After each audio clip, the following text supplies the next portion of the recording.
যৌবনের আরেকটা সমস্যার কারণ হলো এক নারীর কাছে থাকা। এটাও যেই পুরুষ এক নারীর কাছে থাকবে আস্তে আস্তে তার যৌবন নষ্ট হয়ে যাবে। এই ভিডিওটা দেখার পরে এক স্বামী রাতের খাবার খাওয়ার সময় তার বউকে বলল, আমি যে শরীরে শক্তি পাই না, আমার শরীর যে দুর্বল, কেন জানো? একটা বউ থাকলে পুরুষের যৌবন শক্তি নষ্ট হয়ে যায়।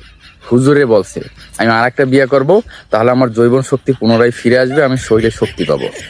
বউ বলল, আচ্ছা ঠিক আছে, ভাত খাও, পরে বিয়ে করবা না, এ বিষয়ে পরে কথা বলবা না। স্বামী ভাত খাইয়া শুইতে গেল।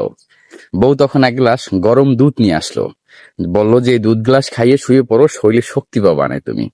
স্বামী খুশি মনে দুধ গ্লাস খাইয়া শুয়ে পড়ল। পরের দিন 12টা বাজে স্বামীর ঘুম ভাঙলো। সে ঘুম থেকে উঠে তাড়াতাড়ি গোসল করে জুমার নামাজের দিনে রওনা হলো। এখন বউ তাকে জিজ্ঞেস করতেছে, তুমি কই যাও? স্বামী বলল, আমি জুমার নামাজ পড়তে যাচ্ছি, আজকে শুক্রবার না। বউ বলল, না আজকে শুক্রবার না, আজকে শনিবার। তুমি যখন আমাকে বিয়ার কথা বলছিলা, ওই রাতটা ছিল বৃহস্পতিবার রাত। তুমি বিয়ার কথা বলছো, তাই আমি তোমারে দুধের সাথে ঘুমের ওষুধ খাওয়াই দিছি। তাই শুক্রবার আর ঘুম ভাঙে নাই, একেবারে শনিবার 12টায় ঘুম ভাঙছে। নেক্সট টাইম যদি বিয়ার কথা বলো, তাহলে এমন ঘুম পড়াবো একেবারে কিয়ামতের সময় ঘুম ভাঙবে। মানে ভাবা যায় বউ জিনিস কত ডেঞ্জারাস। ভাই আমার জীবন শুকিয়ে যায়, তাও বউ আমারে বাঁচাই রাখো। বাইসে থাকলে আর কিছু করতে না পারি, দেখতে তো পারমু।